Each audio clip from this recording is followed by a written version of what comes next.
안녕하세요. 여러분을 응원하고 지지하는 굿 메신저입니다.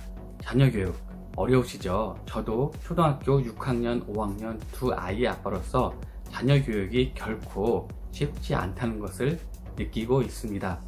그런데 적어도 우리 아이에게 꼭 시켜야 될 교육, 그리고 교육의 방향은 흔들리지 않는 신념을 가지고 있습니다. 여러분들도 이 영상을 보시면 자녀교육을 어떻게 시켜야 되는지, 바람직한 자녀교육이 무엇인지는 분명히 알 수 있고 큰 그림을 그리실 수가 있을 것입니다. 지난 시간에는 자녀교육을 언제 시키는 것이 가장 효율적인가에 관한 이야기를 했습니다. 이 그래프를 보시면 취학 전에, 학교 들어가기 전에 교육시키는 것이 가장 투자 대비 효율이 좋은 것을 알 수가 있고요. 그러면 이렇게 교육을 시켰을 때 어떤 영향을 주는지 몇십 년을 추적해서 알아낸 결과는 이렇습니다. 보시면 좋은 것들, 교육적인 것, 경제적인 것, 유치원 교육을 제대로 받은 그룹들이 훨씬 더 높습니다. 반면에 범죄율이 더 높고 진학률도 낮은 안 좋은 것들은 유치원 교육을 제대로 받지 않은 그룹들이었습니다. 그렇다면 왜 이런 결과가 나왔을까요? 유치원에서 배우는 것들을 생각해 보겠습니다. 유치원에서 배우는 것들은 학습 같은 것도 포함이 되죠.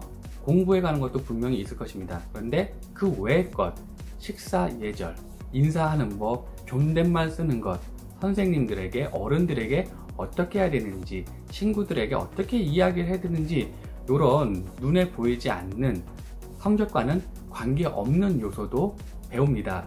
그래서 크게 두 가지로 나눌 수가 있는데요. 하나는 IQ, 공부, 학습 능력과 관계된 요소들, 이거를 인지 능력이라고 하고요.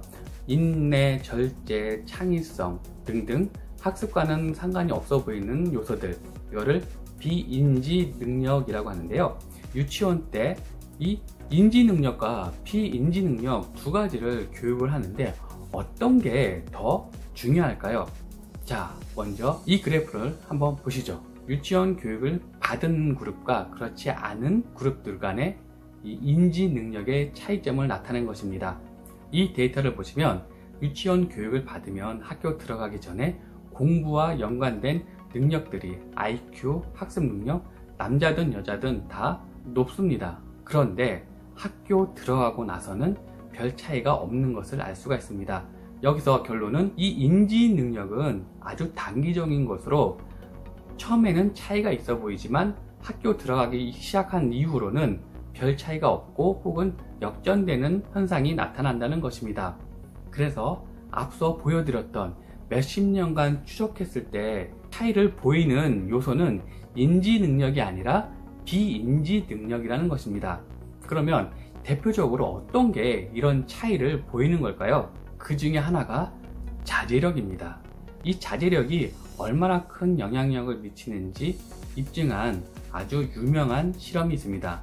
그것은 마시멜로 실험이라고 불려졌는데요. 아이들에게 마시멜로 간식을 주었습니다. 그리고 선생님이 돌아올 때까지 안 먹고 기다리면 한 개를 더 주겠다라고 제안을 했는데요. 아이들 중에 3분의 1만이 선생님이 돌아오는 것을 기다렸다가 나중에 마시멜로 한 개를 더 받았습니다. 그런데 나중에 이 아이들이 어떻게 됐는지 추적을 해봤더니 선생님이 돌아올 때까지 마시멜로를 먹지 않고 끝까지 기다렸던 이 3분의 1 아이들이 SAT 성적, 우리나라에는 수능 성적에 해당되겠죠? 이것이 훨씬 높더라는 것입니다. 그래서 이 자제력이 굉장히 중요한 요소임을 알 수가 있습니다.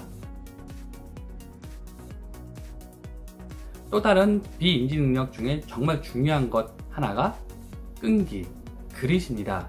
이 그릿에 관한 영상은 제가 두 편을 먼저 올린 적이 있습니다. 좀 더 자세히 알고 싶은 분들은 참고하시면 되겠고요. 이 그릿, 끈기는 이 아이가 앞으로 성공할 것인가 안 할 것인가를 결정하는 중요한 요소입니다. 공부를 잘하면 이 아이가 성공할 확률이 높을까요, 낮을까요? 이것들은 상관관계가 별로 없어요. 즉, 잘 몰라요. 그런데 이 끈기, 그릿이 높으면 이 아이가 성공할 확률이 높을까요, 적을까요? 어떤 환경에 있어서도 성공할 확률이 높습니다. 어떤 환경에서도 성공 확률이 높다는 것은 성적을 포함할 뿐만 아니라 경제적인 것, 그가 속한 직장, 그룹에서 높은 좋은 성과를 낼 확률까지 높다는 것입니다. 굉장하죠? 그래서 지금 우리 아이가 비록 공부를 못하고 학업 성적이 안 좋다 하더라도 이 끈기, 인내력, 자제력 이런 것들이 높으면 그 아이는 대기만성할 확률이 높고요.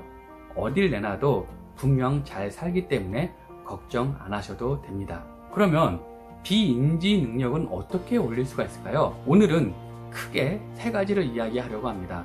좀 더 세부적인 것들은 다음 영상에서 말씀드릴 건데요. 첫 번째는 자기가 어떤 거를 해야 될지 기록을 하는 겁니다. 이거는 자기 개발에 관심이 있는 분들은 알 거예요. 투두 리스트라고 그날 어떤 거를 해야 될지 미리 정해놓고 했는지 안 했는지 체크를 하는 것입니다. 우리 아이들에게도 지금 시키고 있는 것인데요. 그날 뭐 해야 될 숙제, 뭐 운동, 취미, 과제 일일이 다 적게 했어요. 단순히 이렇게 기록하고 점검하는 것만으로도 비인지 능력이 올라갑니다. 두 번째는 예체능입니다. 예체능은 정말 중요해요. 많은 부모님들이 예체능 교육을 시킵니다. 그런데 아이가 학년이 올라가면 가장 먼저 끊는 것이 예체능이죠. 사실은 그 반대가 돼야 됩니다. 왜 예체능이 중요할까요? 배드민턴 운동을 예를 들면 처음에는 잘 못 치죠. 재미도 없고. 그런데 하다 보면, 계속 하다 보면 이렇게 실력이 늘고 재미가 붙게 됩니다. 그러다가 슬럼프에 빠지게 되고, 그런데 선생님을 통해서 이 슬럼프를 극복해 가지고 자기 실력이 또 한 단계 점프하는 경험, 이런 것들이 굉장히 중요합니다. 이때 절제력, 인내력, 그립, 끈기 이런 것들이 길러지거든요. 세 번째는 동아리 활동, 봉사활동 같은 것입니다. 다른 사람과의 대인관계, 협력, 배려하는 것, 이런 것들을 자연스럽게 익힐 수가 있는 건데요. 지금 말씀드린 것들은 어떻게 보면 당장 눈앞에 보이는 성적과는, 학업과는 관련이 없어 보입니다. 그리고 그 중요성이 사실 아직까지는 많이 알려져 있지 않은 것 같습니다. 그립, 끈기, 인내, 이 비인지 능력 같은 경우는 이 아이가 비록 좋은 대학은 못 가고 좋은 회사에 가지 못했다 하더라도 어떠한 환경에서도 성공을 하고 행복한 삶을 살 확률을 높여준다는 것이죠. 자, 여기까지 들으셨으면 결론 나오죠? 우리 아이에게 정말로 필요한 교육이 무엇인지 아시겠죠?